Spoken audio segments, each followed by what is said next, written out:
서울고등검찰청은 오늘 김건희 여사의 도이치모터스 주가 조작 연루 의혹 사건에 대한 재기수사를 결정했다고 밝혔습니다.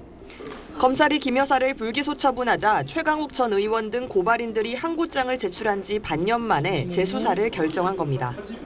재수사는 서울고검 형사부가 직접 맡아 진행할 예정입니다. 앞서 서울중앙지검은 지난해 10월 김 여사가 도이치모터스 주가 조작에 연루된 혐의가 없다며 불기소 처분했습니다.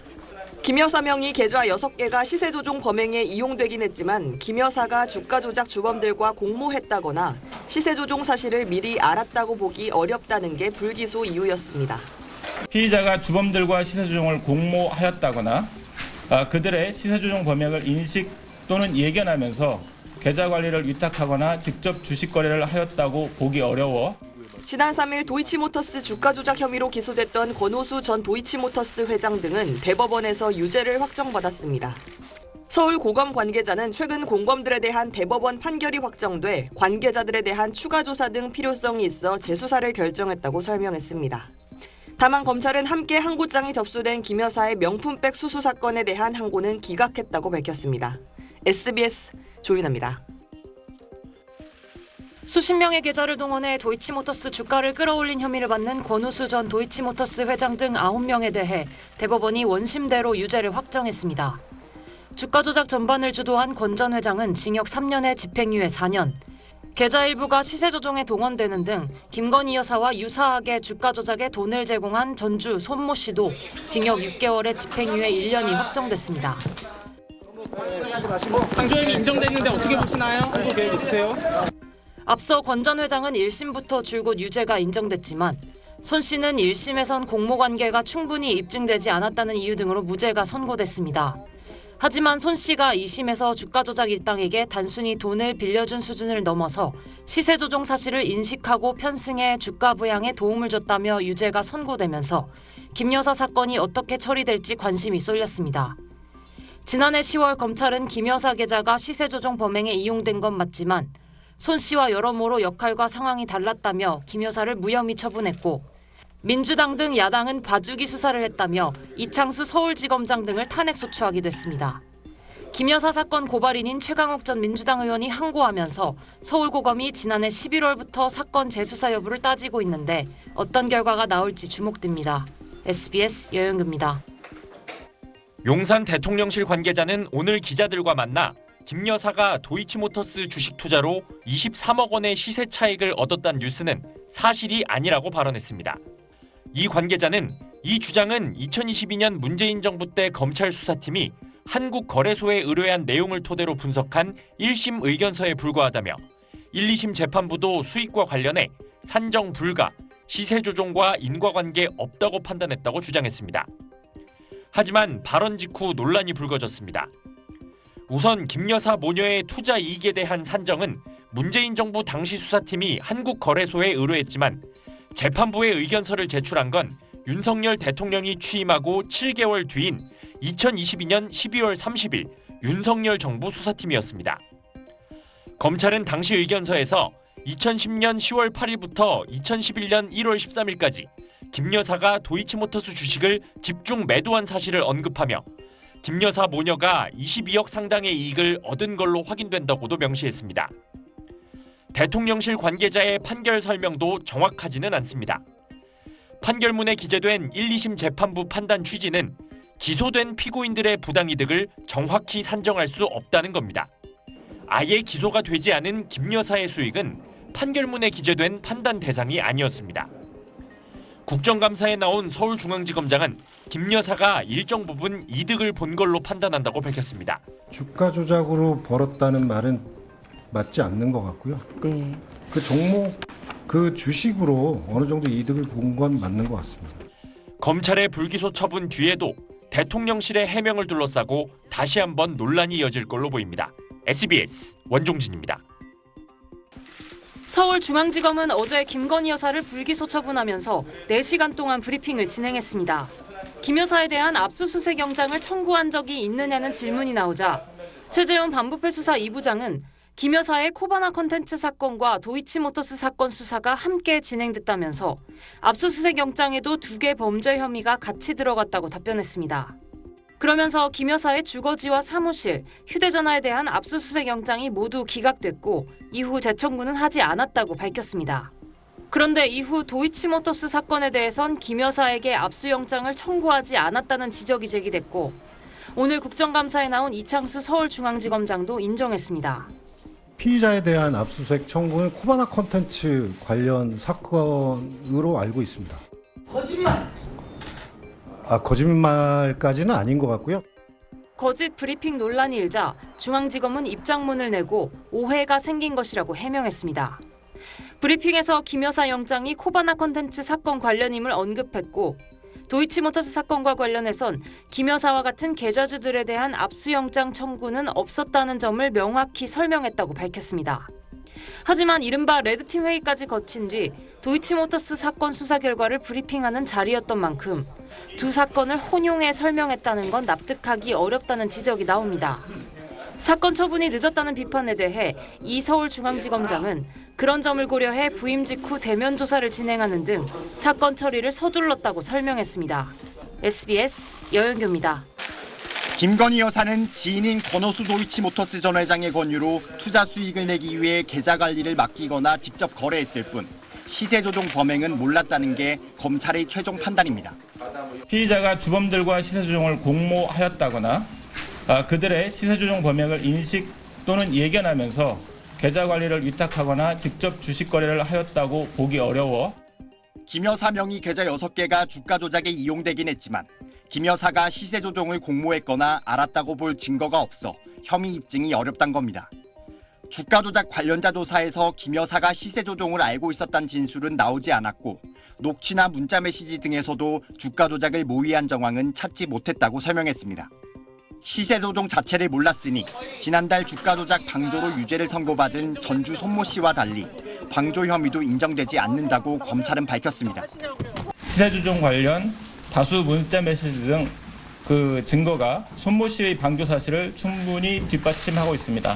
반면에 피의자에게는 이러한 사정이나 정황이 없어 검찰은 일체의 다른 고려 없이 증거와 법리에 따라 엄정히 검토했다며 그 결과 기소할 수 없다는 결론에 이르게 됐다고 했습니다.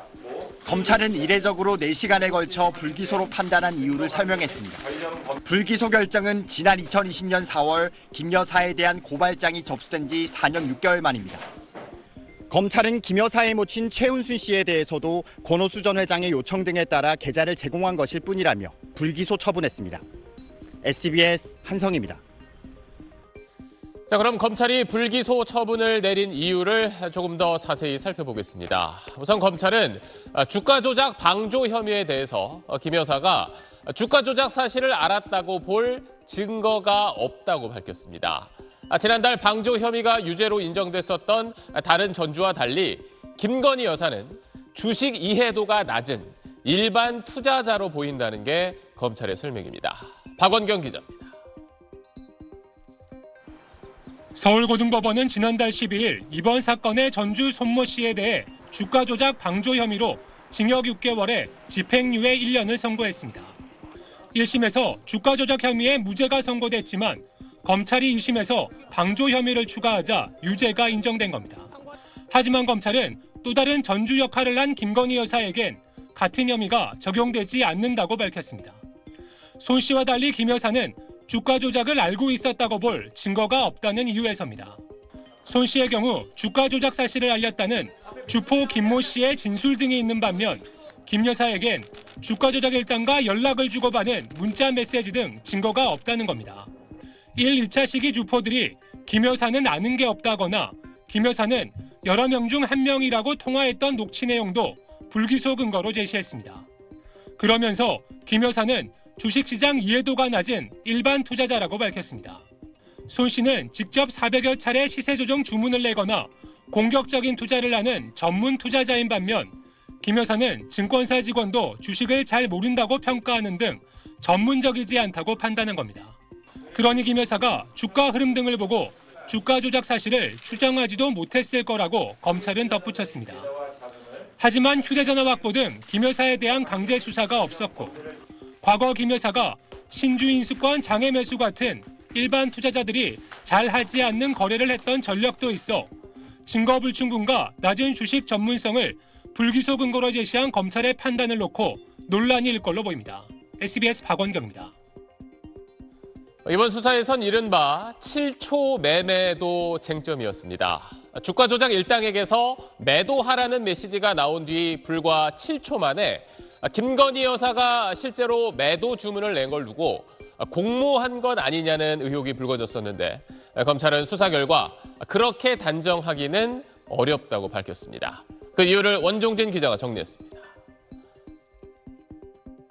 지난 2010년 11월 1일 주가 조작 주포 김모 씨는 선수 민모 씨에게 이런 문자를 보냅니다. 민 씨는 준비시키겠다고 대답을 하고 20여 분 뒤 다시 김 씨가 매도하라 하셈 이런 문자를 보냅니다. 누군가에게 전화라는 취지로 보이죠.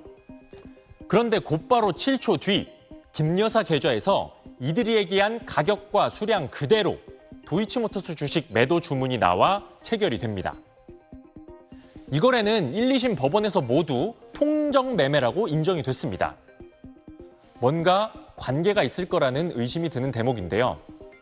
하지만 김 여사는 주가 조작 사실은 몰랐고 순전히 자신 판단으로 매도한 거다 이렇게 주장을 했습니다. 주포 김 씨와 선수 민 씨 휴대전화를 아무리 뒤져도 김 여사와 연락한 기록은 나오지 않았다고 검찰은 밝혔습니다. 즉, 이 거래는 서로 짜고 거래했다는 통정 매매는 맞는데 정작 주문을 낸 계좌 주인은 짠 적이 없다고 하고 그렇다고 짰다는 물증도 안 나오는 상황. 검찰은 결국 도이치모터스 권오수 전 회장이 중간에 역할을 했을 것으로 추정했습니다. 권 전 회장이 어떤 식으로든 김 여사에게 연락을 해서 거래가 이루어졌을 거라면서 권 전 회장이 김 여사에게는 주가 조작 사실을 숨기고 단순한 권유로 매도를 요청했을 가능성이 상당하다 이렇게 검찰은 설명했습니다. 그래서 통정 매매도 맞고 김 여사가 주문을 낸 것도 맞지만 김 여사가 주가 조작에 가담했다고는 단정하기 어렵다는 게 검찰 결론인 셈입니다.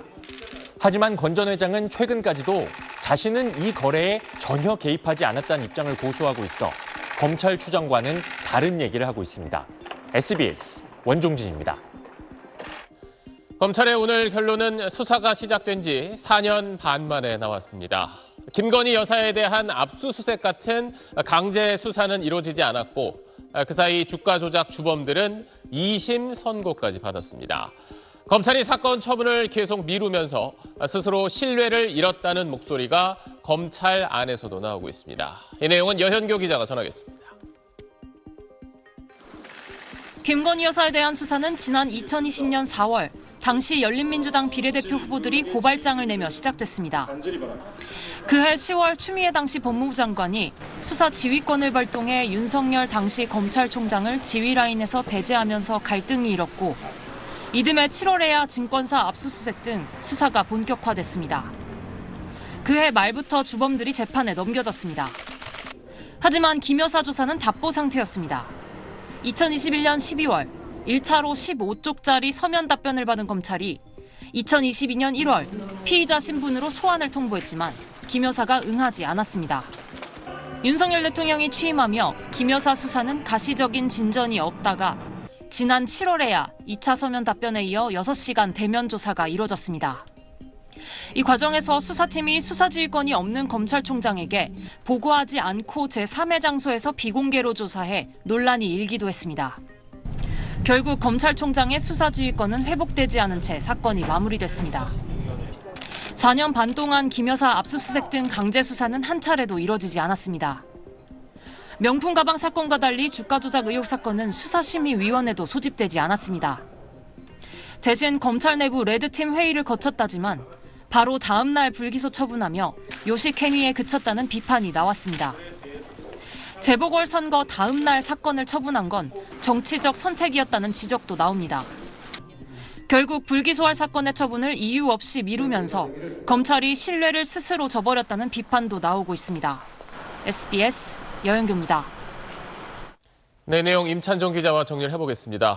결국 김 여사는 범죄 혐의가 없다는 게 검찰의 이제 결론이었는데 그럼 오늘 발표로 그런 의혹들이 다 해소됐다 이렇게 볼 수 있을까요? 네, 여전히 의혹이 남는 대목들이 있습니다. 네, 먼저 김건희 여사의 투자 금액에 대한 의문입니다. 김건희 여사는 도이치모터스 주식을 15억 원어치 이상 보유한 적도 있고 김 여사와 모친이 도이치모터스 주식 매매를 통해 거둔 수익도 합치면 모두 23억 원에 달하는 것으로 추산된다고 검찰이 밝힌 적도 있습니다.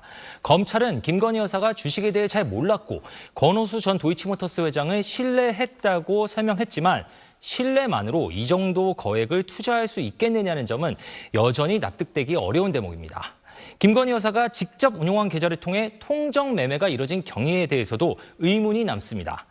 김건희 여사는 검찰과 법원이 통정 매매로 판단한 매도 주문에 대해 다른 사람 권유 없이 자신이 직접 냈던 주문으로 기억한다고 검찰에서 진술했지만 검찰은 김건희 여사 진술과 다르게 김 여사가 권오수 전 회장의 권유를 받아서 주문을 낸 것으로 판단했습니다. 김 여사가 검찰 판단과 다른 주장을 한 점에 대해서는 검찰은 김건희 여사 기억이 정확하지 않을 수 있다는 취지의 말 외에는 별다른 설명을 내놓지 못했습니다. 이렇게 의문점들이 여전히 남아있고 또 이제 야권에서는 특검을 추진하고 있는데 그럼 앞으로 이 사건에 대한 결론이 달라질 가능성도 있는 건가요? 네, 오늘 검찰 발표는 김건희 여사가 주가 조작 사실을 몰랐다고 단정할 수 있다는 것이 아니라 의심스러운 정황이 아예 없는 것은 아니지만 주가 조작 사실을 알고 있었다고 단정할 만한 증거를 찾지 못했다는 것에 가깝습니다. 뒤집어 말하면 새로운 증거가 발견되면 결론이 바뀔 수도 있다는 뜻입니다. 또 오늘 브리핑에서는 지난 정부 때 김건희 여사 주거지와 휴대전화 등에 대해서 압수수색 영장을 검찰이 청구했다가 기각당한 적은 있지만 그 이후로는 계좌 추적을 제외하면 김건희 여사에 대한 강제 수사가 사실상 없었다는 점도 확인됐습니다. 이 사건 고발인들이 수사 결과에 불복해 항고나 재정 신청을 하거나 특검이 도입되면 수사가 다시 이루어질 수도 있어서 이번 수사와 다른 결론이 나올 가능성까지 사라졌다고 평가하기는 어려운 상황입니다. 네, 알겠습니다. 지금까지 사회부 임찬종 기자였습니다.